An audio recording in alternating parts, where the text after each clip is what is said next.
to Sayyidina Muhammad sallallahu alaihi wasallam.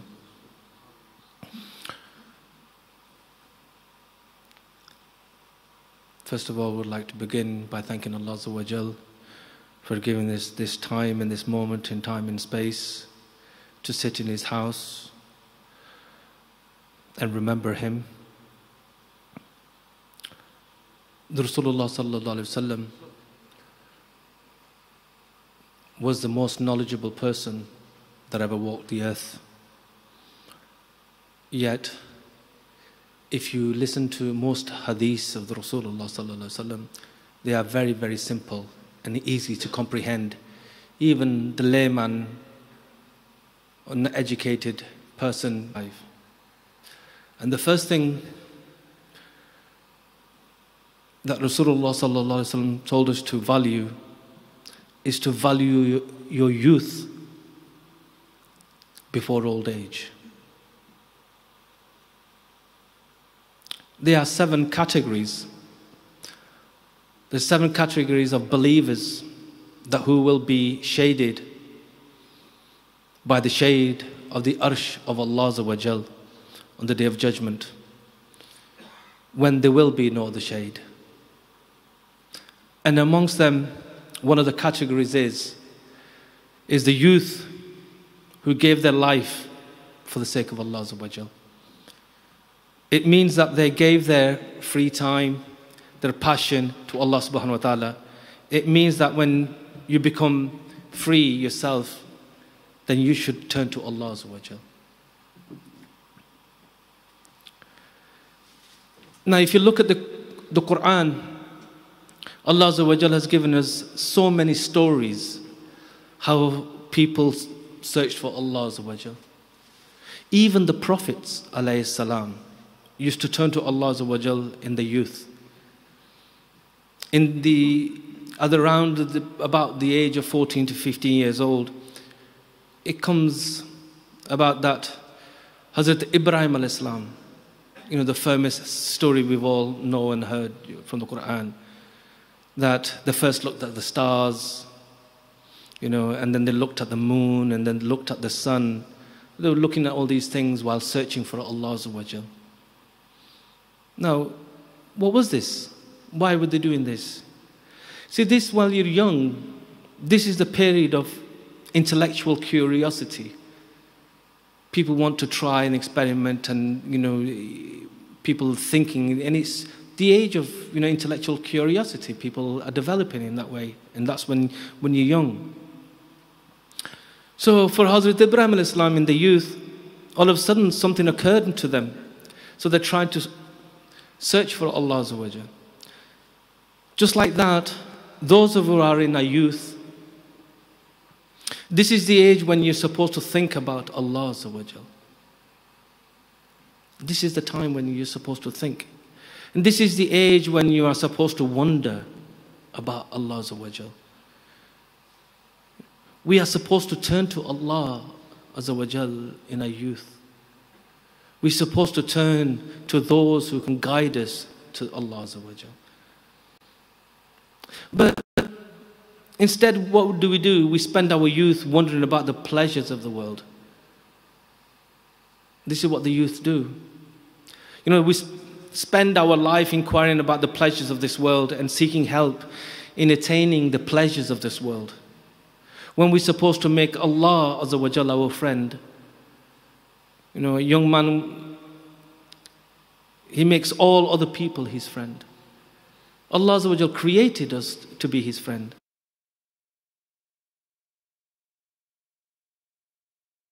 Our friend.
Azza wa Jal, they would have to leave the society and they would have to seclude themselves, so they went and secluded themselves in a cave.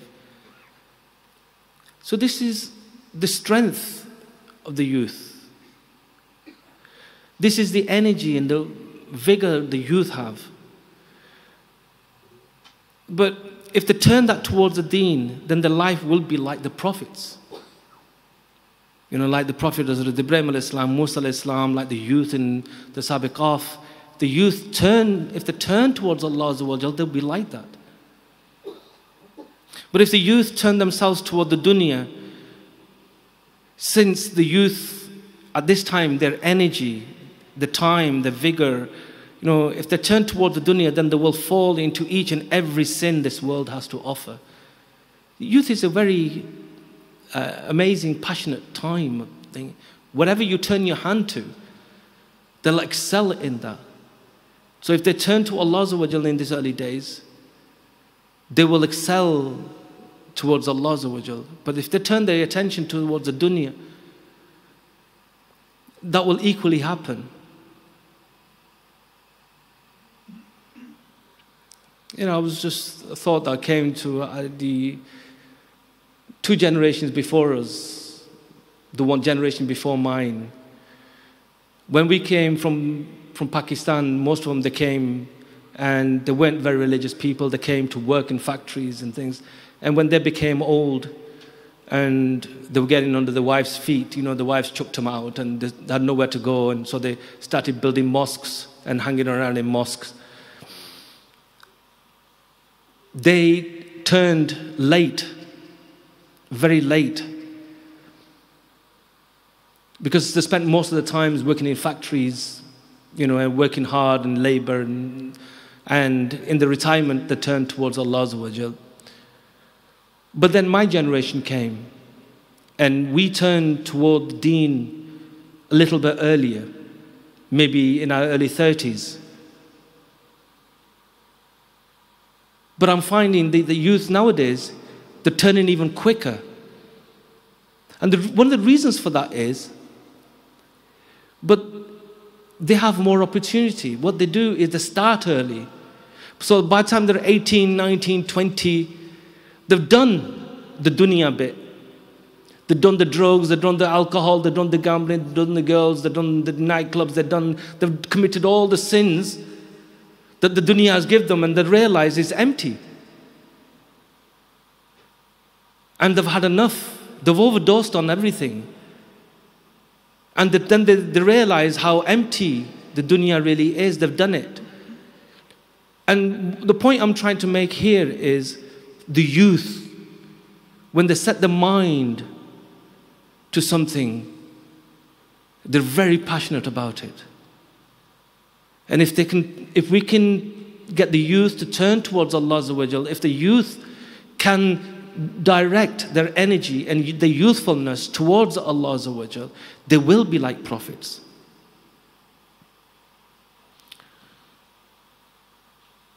But youth is a time when not only do they have the intellectual strength, they also have a physical strength as well.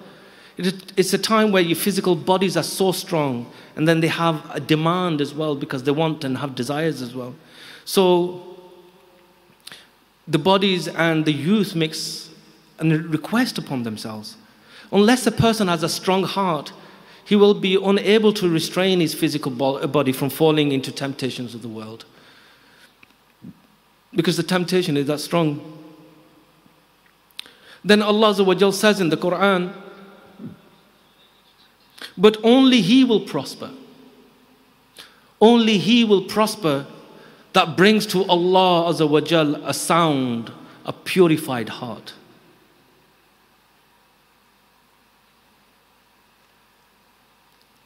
Allah Azza wa Jal says in the Quran, only he will prosper that brings to Allah a sound and a purified heart. Only that person who has purified his heart will be safe on the Day of Judgment. What we should know is that there are doors to the heart. There are windows to the heart. There are roads, there are channels. And our teacher teaches us that as well. There are doors to the heart. Whatever you see comes into your heart through there. Whatever goes in will settle into your heart, and then it will come out.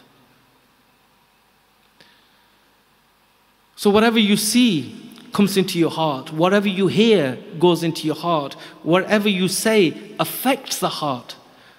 Whatever you do with your hands, whatever you do with your organs will affect your heart.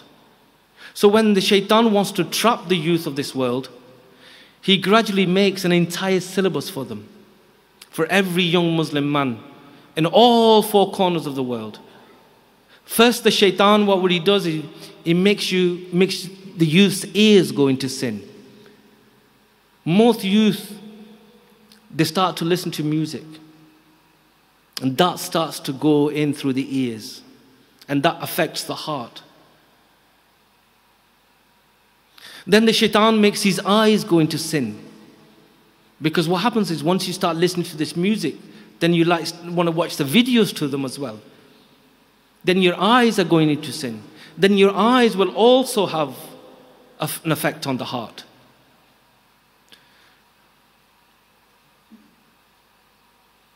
Then the shaitan will see that all his hands go into sin. And finally the shaitan will see that all the organs go into sin. So the shaitan has plans. So what you should do is turn to Allah Azza wa Jal when you're free. This is because the nafs and the shaitan attack you when you're free. Statistically, you'll find that more people commit heinous sins in the evening and less during the daytime. That's because during the daytime you're busy. Free time usually happens in the evenings. During the daytime you'll be at work or college or school or whatever, doing things, working. It's when you're free. And if you think what goes around the world, all these nightlife, that's where all the shaitans come out. So when you're free, that's when the nafs and the shaitan is going to attack you.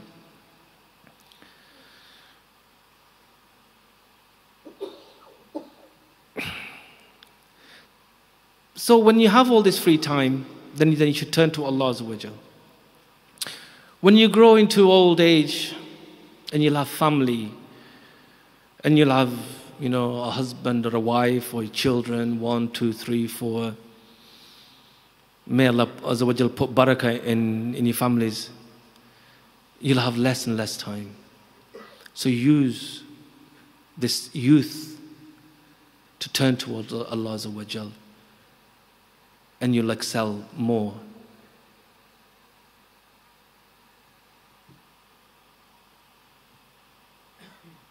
Number 2, value your health before you get sick.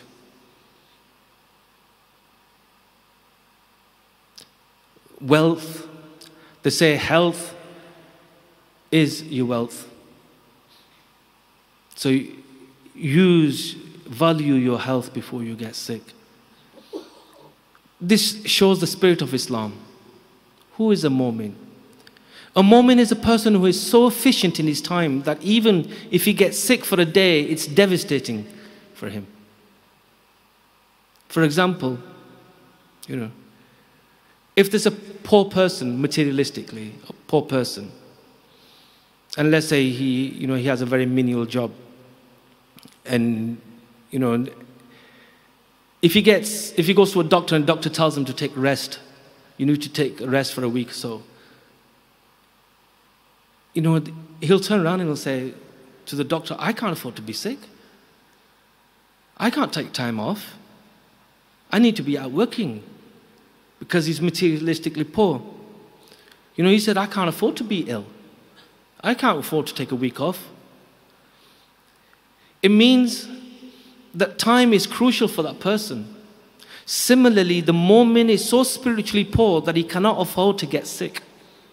He would think that I have to fill my life with so much dawah work, so much ibadah, that I need to do this so badly that I can't afford to be sick. The difference between a wali of Allah, an awliya, and you and me is the wali of Allah puts as much effort into for the akhirah as we do for this dunya. That's why they're so successful.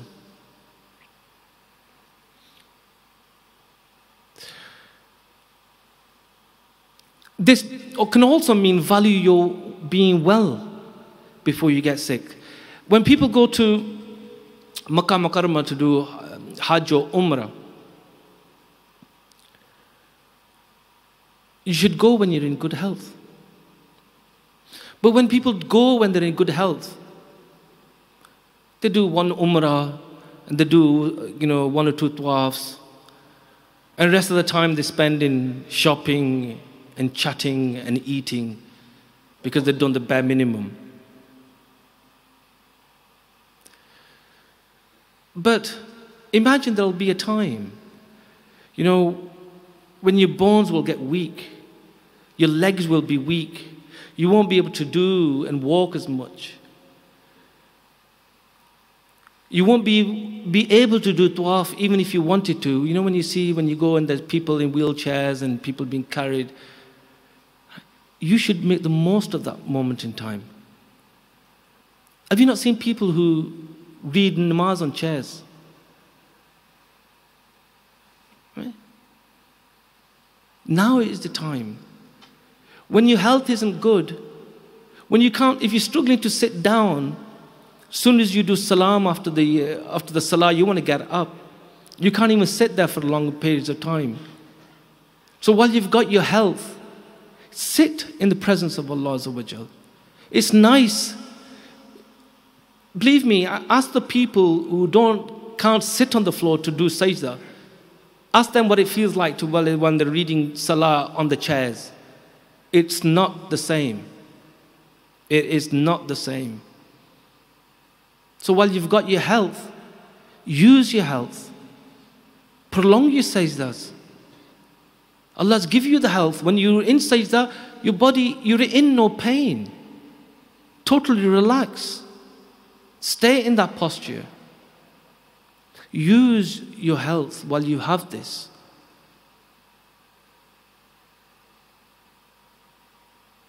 Something I said to someone, they said, I thought I was complaining about my ill health. And then what I said was it wouldn't be fair if you didn't get ill. There's no point whinging. It would not be fair if you didn't get ill. So every single person here, there's going to be something wrong with you sooner or later. You're not going to have perfect health all your life.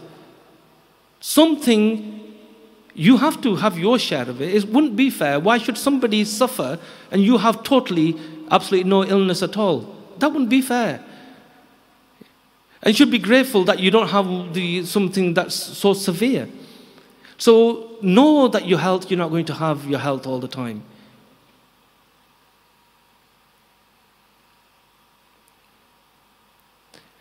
If you have a simple headache, you will bear with a sore head. You cannot even enjoy or participate in somebody else's enjoyment. You can't go to a wedding, you can't smile at people just because you got a throbbing headache. In the same way, all the pleasures go out of the window if your health is not good.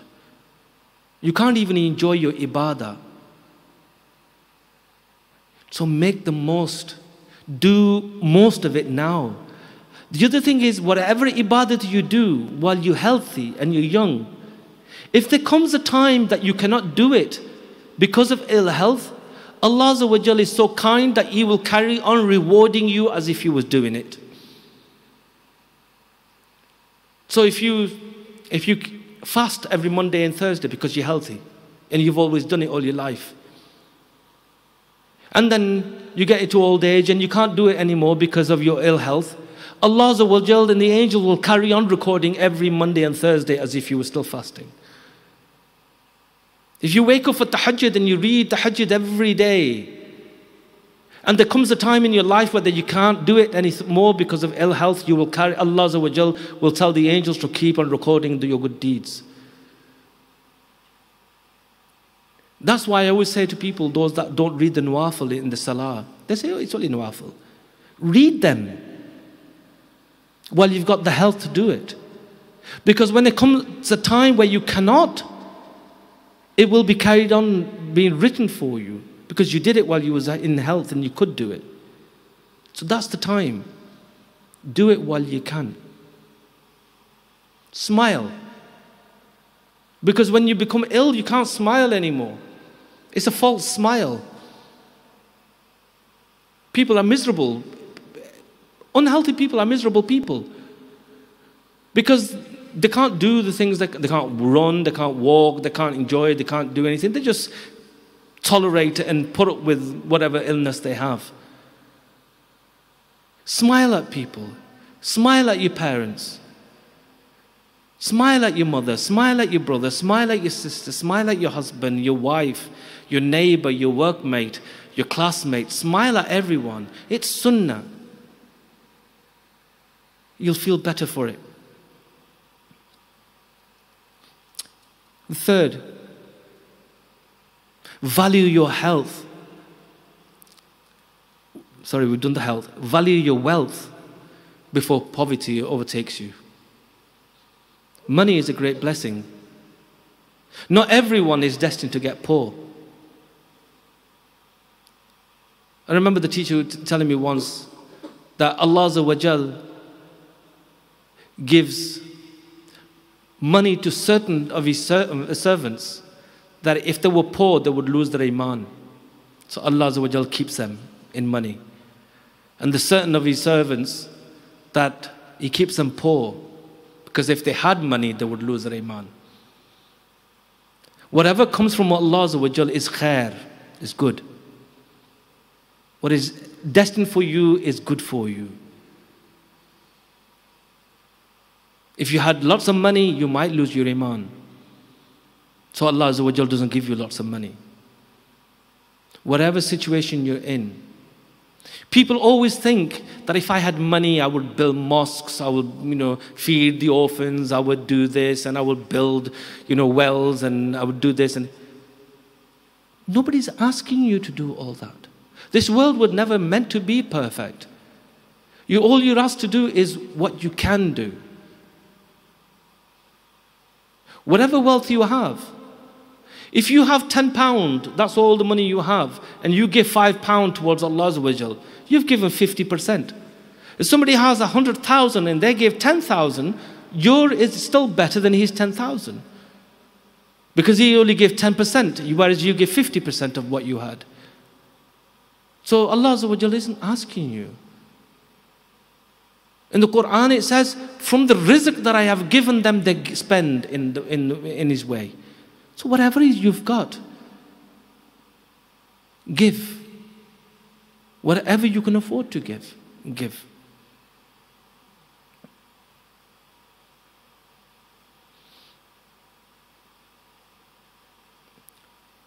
Wealth. Fate you can hoard it and have a little mountain, and fate can come and take it all in one go. You see people getting defrauded, identity theft, earthquakes, stock markets. They had so much money and all of a sudden it all goes. Right? Spend it while you can. Because your money is not going to be constant all the time. When you had it, you didn't give it. And now you wish you could give when you haven't got it. Spend it in the way of Allah Azza wa Jal. Go for the Hajj. Go for that Umrah while you can. If you can afford it, do it. Because there might come a time where you can't. And nobody's asking you to give everything away. Nobody's asking you to go to the extreme. And there's an example of the Rasulullah sallallahu alaihi wasallam that they took only as much that was needed for the support of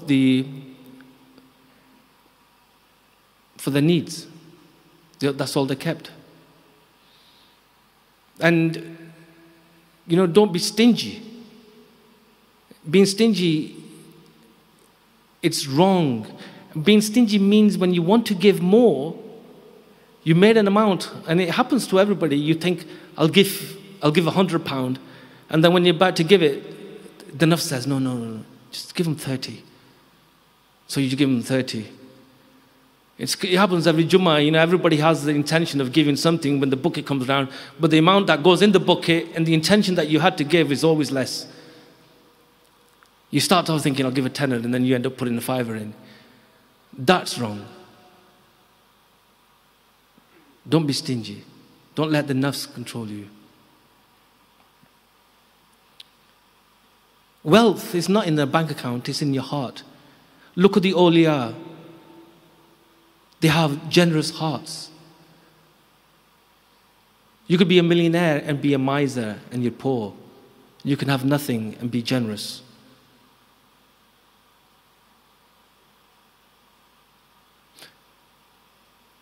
Once somebody came to the Sheikh Bayazid Bastami Rahmatullah Alayhi, and this man, he gave them 5 bags of gold coins. And they said to the person, this rich man came and he gave him 5 bags of gold. And they said to the rich man, they said, do you have any more? He said, yes. They said to him, do you desire more? He said, yes. They said, well, take these back. I have none, I desire none. Therefore, your need is greater than mine. So be happy with whatever Allah has given you. Whatever Allah has given you, that is right for you. Number 4.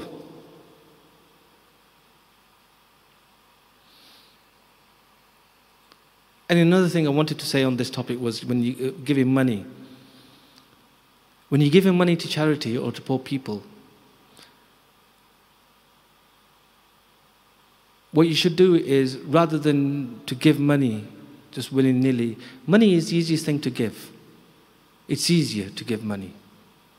But what you should do is give money in a good way.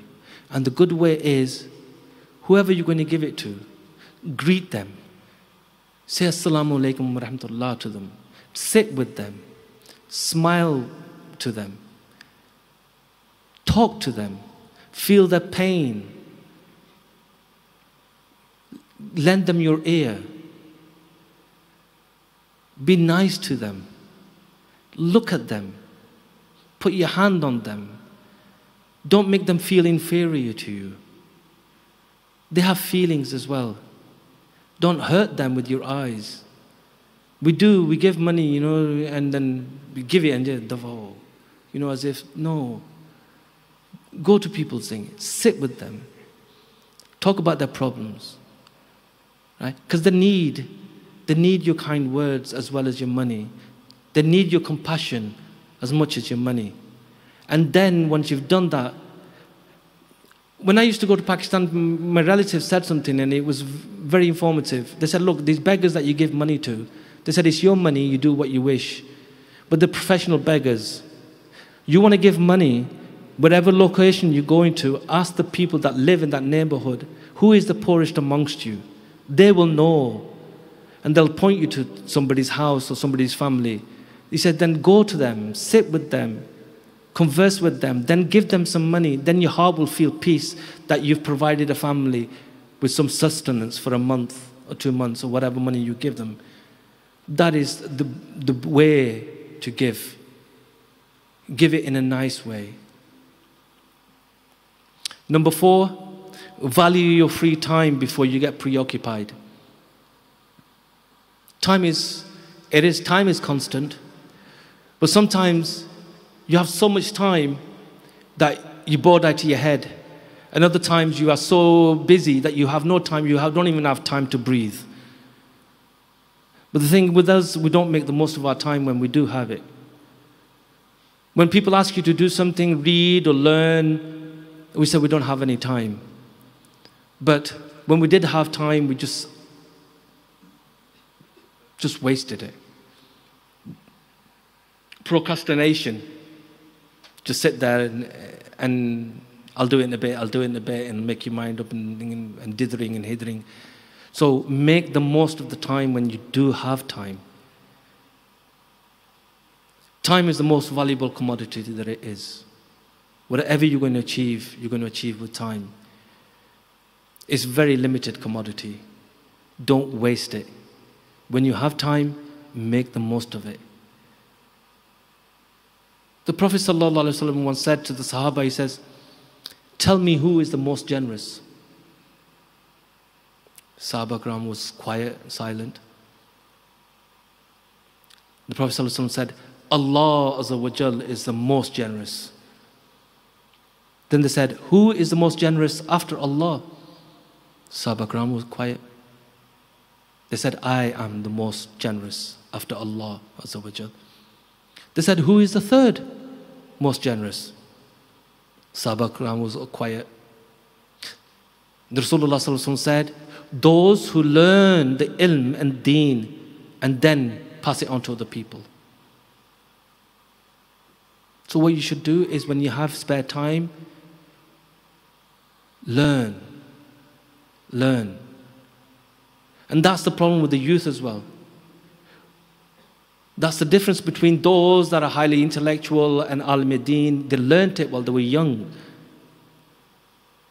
What do? We didn't do that. That's why we didn't learn much. Because we were too busy doing other things, kicking the football or hitting the button ball. But if we use that time to learn the ilm that time, then we would be scholars now. And they are the most generous of the Prophet ﷺ said, the most generous after Allah and His Nabi are the ones who learn the knowledge and then teach to others and give to others. They are the most generous.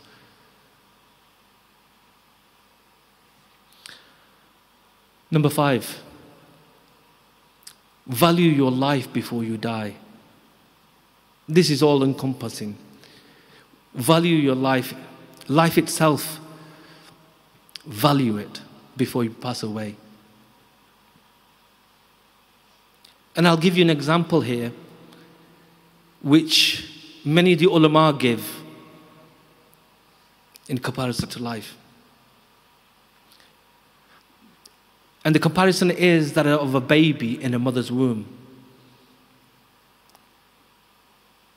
Whatever happens in the 9 months in a mother's womb determines the life of the baby for the rest of his life on earth. Think about that for a second.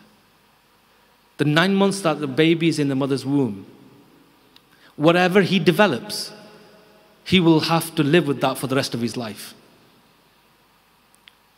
So if a hand is missing, or a leg is missing, or an eye is missing, or is deformed, or something's not right, whatever he's developed, he has to live with that for the rest of his life.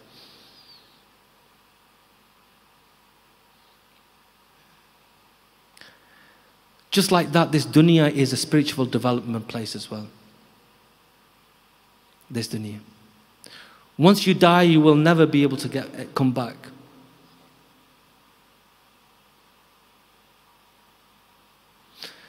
You won't even get a drop of this dunya after you die. Another thing you should know is that,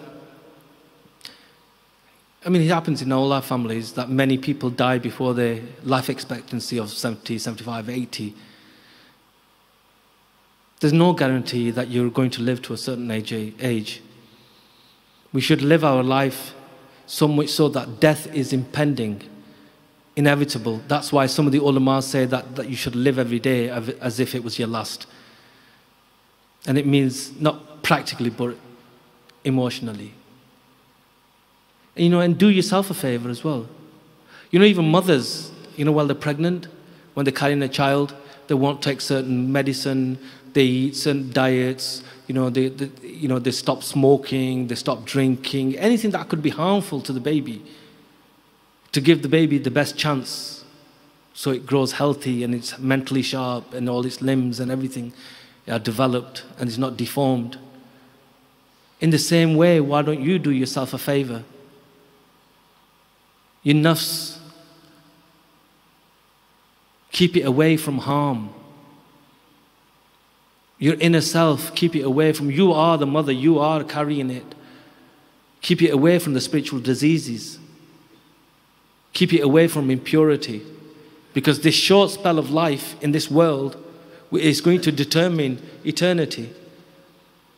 In this world, if you're deformed or something, the doctors and the medical science somehow tries to correct it, but you still have to go through a lot of suffering.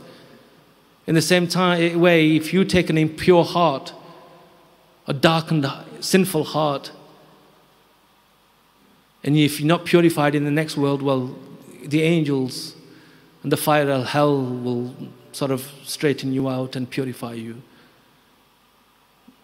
Do yourself a favor. How much effort do we put into life, and how much effort do we put into death?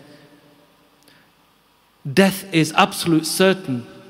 Life is uncertain.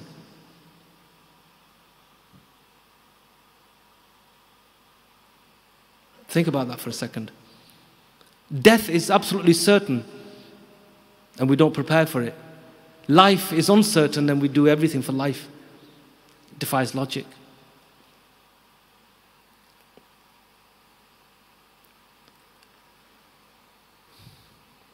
Shafiq al-Bakir Rahimullah, they had a student named Hatim al-Hassan Rahimullah. And Hatim al-Hassan was once in the company of the Sheikh. When the Sheikh asked them, they said, "You've been in my company for 30 years. What have you learned in the 30 years that you've been with me?" They said, "I learned that to be human is to love.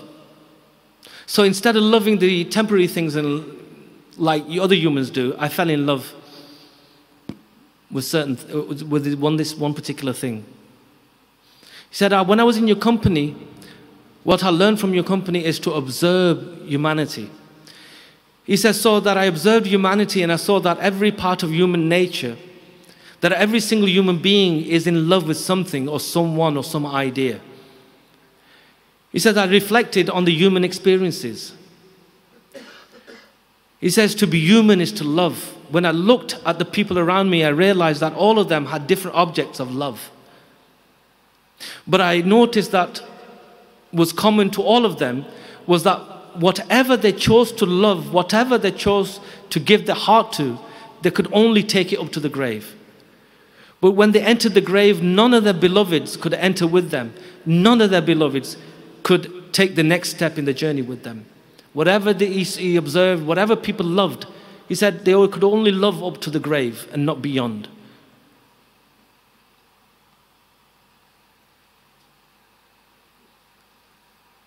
So he said, "I learned how to understand humanity from you, dear Sheikh. And I saw this about humanity, that every human being loves something. All of the objects that people love don't go past their graves. So I realized that what I should do is, I am also human, and I will also inevitably fall for something. I should love what is best, that which could enter one's grave and be a friend to me in the grave and be a companion to a person who is in the grave and into the next stage of life." So he said, "When I reflected on this, I realized that nothing could lay claim to that except al-amal salihah, my good deeds, my righteous and good ibadats."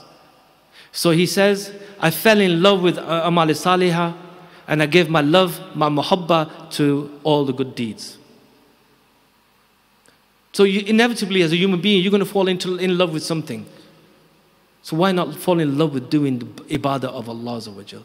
That is the only thing that will carry on and goes with you next. Observe the world around you. Everybody who loves something is going to leave it behind.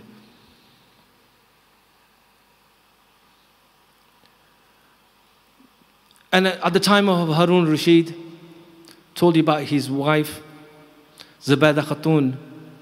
She was a very pious lady. And I've told this story before, but it's worth listening to again, just to make a different point.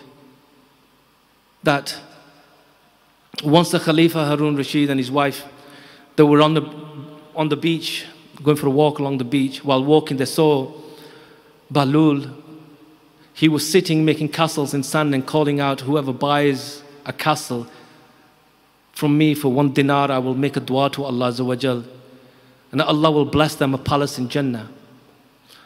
The Khalifa Harun Rashid, he saw him and laughed it off.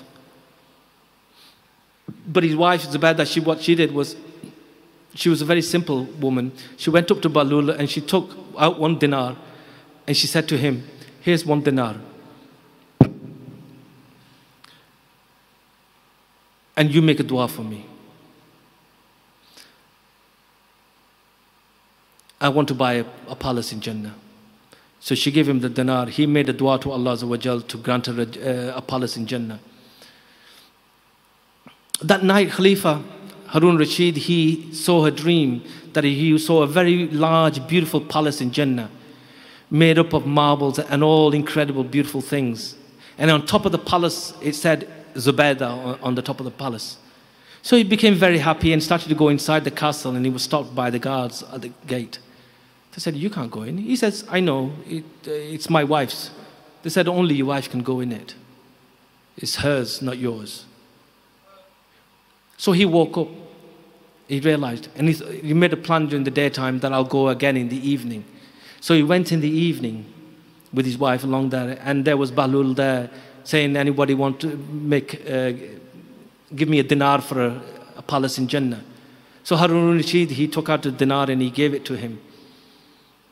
And Balul says, what's this for? He says, I want to buy a palace in Jannah. He says, it's going to cost you more than a dinar.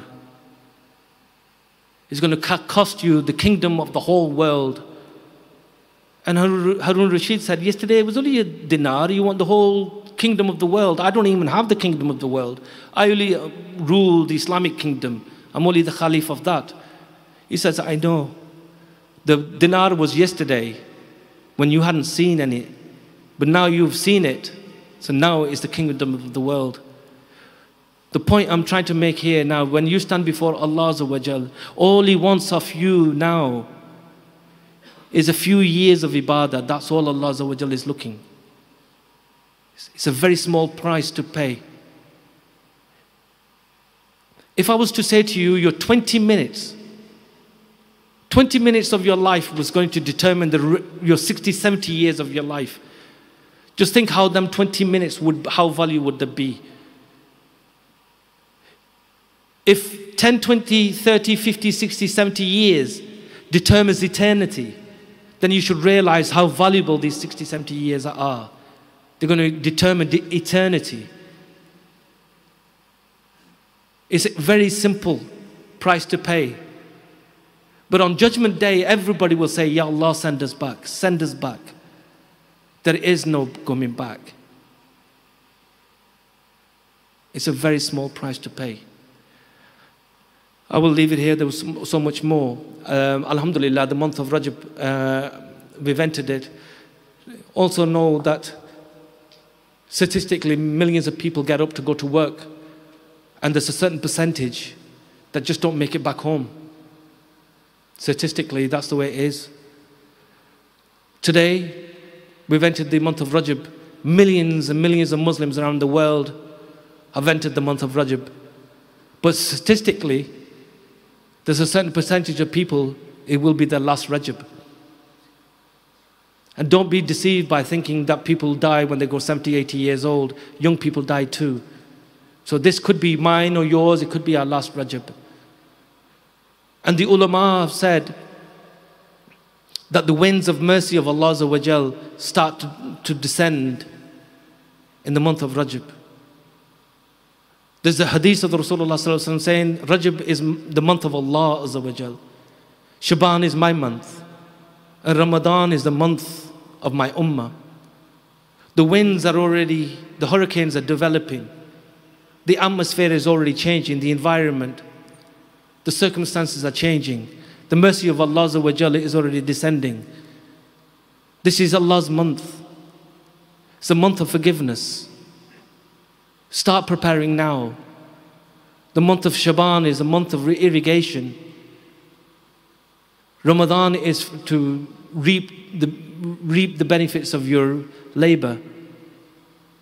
It's an exciting moment now, Rajab. And connect yourself with Allah Azza wa Jal. Seek forgiveness. I told you about the dua of Rajab, the istighfar dua, to recite 7 times a day. Then Allah Azza wa Jal instructs the angels to rip and tear away the book of deeds. Use them. One of the amals to do, read 2 rakats Salatul Tawbah, read Durood Sharif 10 times. Read the 3rd kalma 10 times. And read the Durood 7 times, and then the dua of Rajab 7 times, and then Awal and Akhir Durood. So it's 10 times Durood Awal and Akhir, 10 times, then the 3rd kalma 10 times, and the dua of Rajab 3 times. Do that and beseech Allah Azza wa Jal that He wipes away our sins and prepares us so we can be ready for Ramadan. And there's lots and lots of amals to do. Start to think, if you don't know, if you approach me or approach the senior brothers, they've got all the du'as and the amals to be done in Rajab. May Allah Azza wa Jal bless you.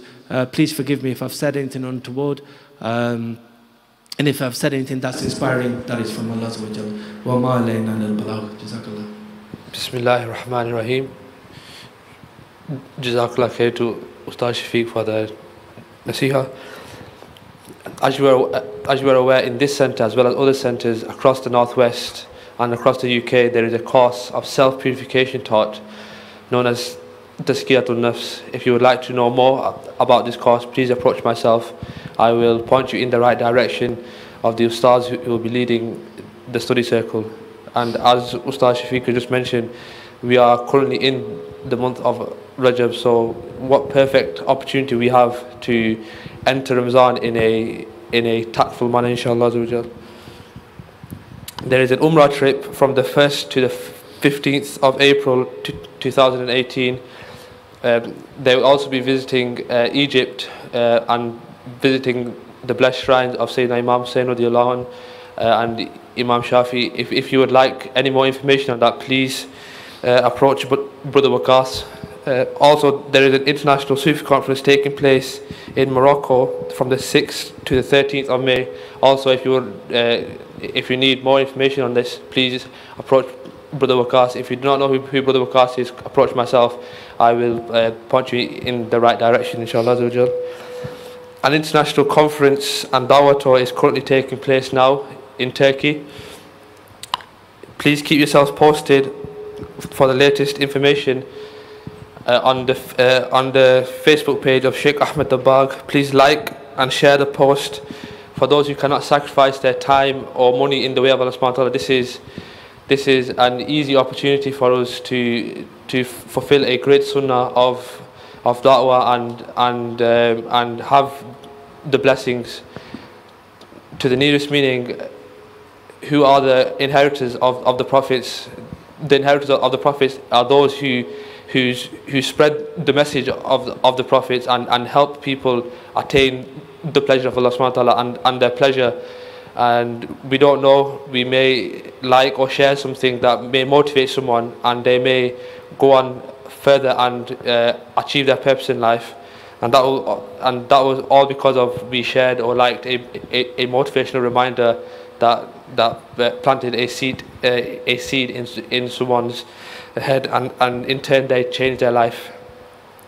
If you would like tips and advice at your fingertips, please keep yourselves posted. Please, there is a public WhatsApp group by the name of Ibriz, and also it is on Telegram as well. If you would like a qualified answer to your questions on the topic of fiqh, aqidah, and namely the path to Allah subhanahu wa ta'ala and His Raza, then please give your names to Brother Shabir Hassan, and you may join the group, inshallah. There is a free healing session tomorrow, Tuesday the 20th of March, in this very centre, Masjid Hayatul Nabi. We are faced with many problems in life, whether they be physical, spiritual, or mental, and there are many ways in which we can solve these. And alhamdulillah, there will be a free collective session in accordance to the Quran and Sunnah of the Prophet ﷺ on how to deal with these ailments. So please, please attend, and also tell others. It will be at 7 p.m. inshallah in this masjid tomorrow, the 20th of March. There is a youth retreat in London. There is a special price of £99 for the first 20 people. There are limited spaces for that price. So please approach Brother Shabir Hassan. There will also be workshops on how to overcome addictions, how to perfect one's marriage, and the activities include fencing and leap of faith and many other activities. I personally been to these myself, and I would recommend it. It's a good way to get out of this world and to reflect and to bring this relationship back that we have with Allah subhanahu wa ta'ala. Now there will be a gathering of zikr. So first there will be we will pray salah. So inshallah. So and after the salah there will be a gathering of zikr.